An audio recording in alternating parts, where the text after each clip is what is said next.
మురళీ మనోహర్ గారు, అసలు ఈ సీజ్ ఫైర్ అనే అంశం నమస్తే. పైన ఇరాన్ అభిప్రాయం ఏ విధంగా ఉందని చెప్పుకోవచ్చు?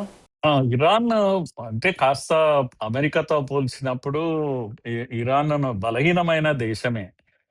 కానీ ఒక నాగరికత కలిగిన దేశం, చాలా పురాతనమైన నాగరికత కలిగిన దేశం. కనుక తన యొక్క జాతి గౌరవం ఏదైతుందో అది కాపాడుకునే ప్రయత్నం గట్టిగా చేస్తుంది. ఎక్కడ కూడా సరెండర్ అయినట్టు మనకు కనపడదు. ఖమేనీని, అత్యున్నత నాయకుడిని పోగొట్టుకున్న దేశము. ఆహ్, ఏమంటాం, ఎంత ఆత్మాభిమానంతో, ఎంత ఆత్మగౌరవంతో నిలబడ్డది. పోరాటం చేస్తూనే ఉంది. అమెరికా ఎన్ని దాడులు చేసినప్పటికీ ఎక్కడ ఇరాన్ కూడా తగ్గలేదు. మిసైల్స్ తను వాడుతూనే ఉంది. డ్రోన్స్‌తో దాడులు చేస్తూనే ఉంది. ముఖ్యంగా వెస్ట్ ఏషియా దీంట్లో ఉన్న గల్ఫ్ కంట్రీస్ పైన దాడులు చేస్తూనే ఉంది. అన్నిట్లో నేనేమంటున్నానంటే, ఇరాన్ ఇప్పుడు చివరకు ఈ ఒప్పందానికొచ్చాక, సీజ్ ఫైర్ వచ్చాక ప్రపంచానికంతా కనపడ్డది ఏంటంటే, ఇరానే గెలిచింది ఈ యుద్ధంలో అని అనిపిస్తుంది అందరికి కూడా. ఈ అమెరికా ఏం సాధించింది అని అందరూ అడగడం మొదలుపెట్టారు. ఎందుకంటే అమెరికా ఏమన్నది, రిజిమ్ చేంజ్ చేస్తామన్నది. అమెరికాకు అనుకూలమైనటువంటి ప్రభుత్వాన్ని తెచ్చిపెడతామన్నది. న్యూక్లియర్ ఇవన్నీ కూడా ప్రిపరేషన్స్ అన్నీ ఆపేస్తామని చెప్పేసింది. ఇంకా చాలా చెప్పింది. మరి ఏం సాధించగలిగింది? Regime change చేయగలిగిందా? ఖమేనీనైతే చంపగలిగింది గానీ, అక్కడ ప్రజలు ప్రభుత్వానికి వ్యతిరేకంగా ఉన్నారు.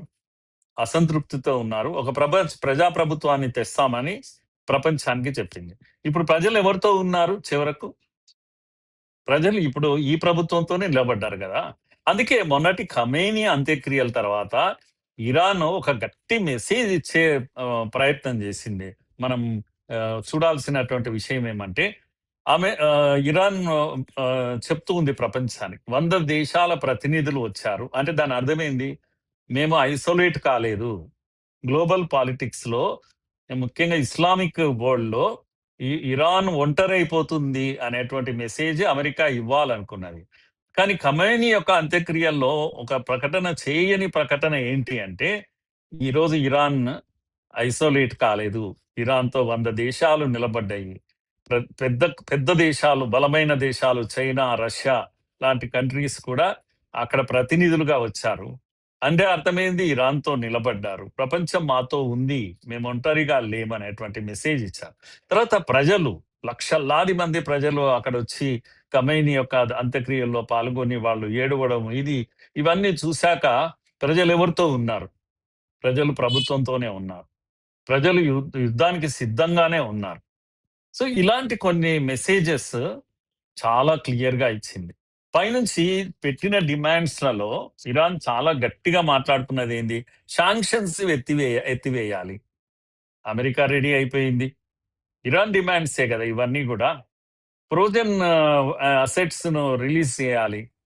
అంటే $100 బిలియన్ పైన ఇవి రిలీజ్ చేస్తామని జెప్పేసింది. వార్ హ్మ్. ఖర్చులు మాకు కట్టివ్వాలని అడిగింది. యుద్ధం యొక్క ఖర్చులు మాకు ఇవ్వాలి అని.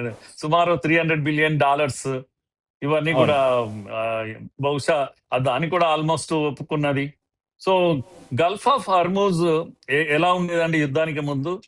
ఇది అంటే ఓపెన్ గానే ఉండేది. అందరికి ఇంటర్నేషనల్ వాటర్ గానే ఉన్నది.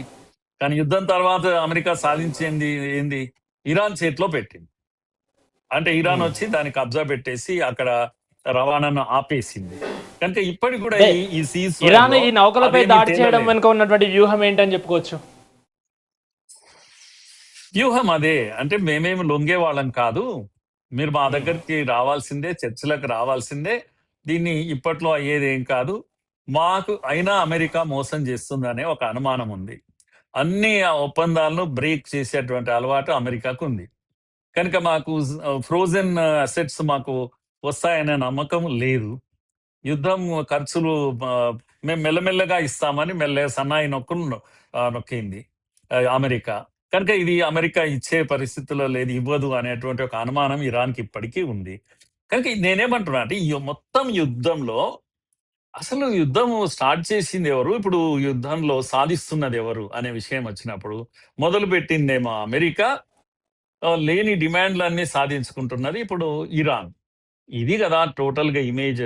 గ్లోబల్ లెవెల్లో వచ్చినటువంటి ఇమేజ్. ఇప్పుడు ఇస్లామిక్ వరల్డ్‌ను డివైడ్ చేయాలనేటువంటి పని అమెరికా పెట్టుకున్నది. కానీ ఇప్పుడు జరిగింది ఏంది? అలా డివైడ్ అయిందా? సో, ఇరాన్ షియా, సున్నీని డివైడ్ చేయాలనుకున్నది. అది సాధ్యం కాలేదు. ఇరాన్ యొక్క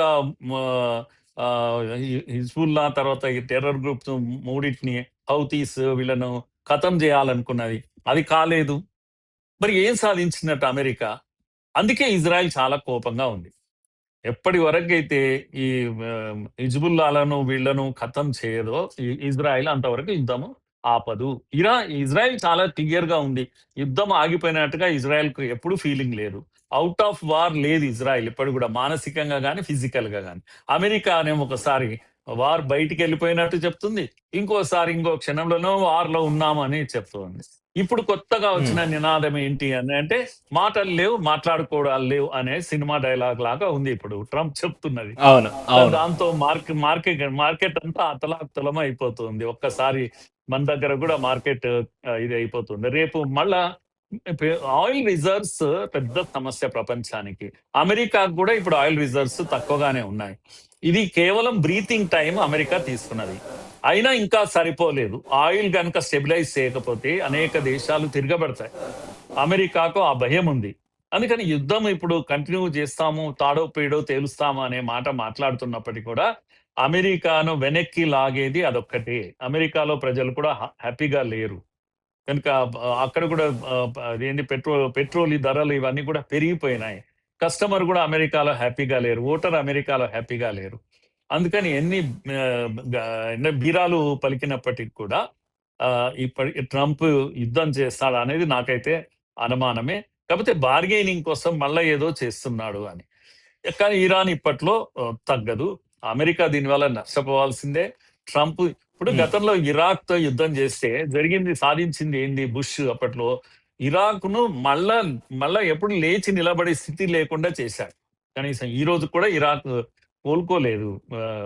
కనుక అలాంటి పరిస్థితి కూడా ఏం లేదు ఇప్పుడు ఇరాన్ లో. ఇరాన్ మళ్ళా రికవర్ అవుతుంది చాలా షార్ట్ టైంలో. తనకు రావాల్సిన ఫ్రోజన్ అసెట్స్ వచ్చినా కూడా ఇరాన్ కోలుకుంటుంది.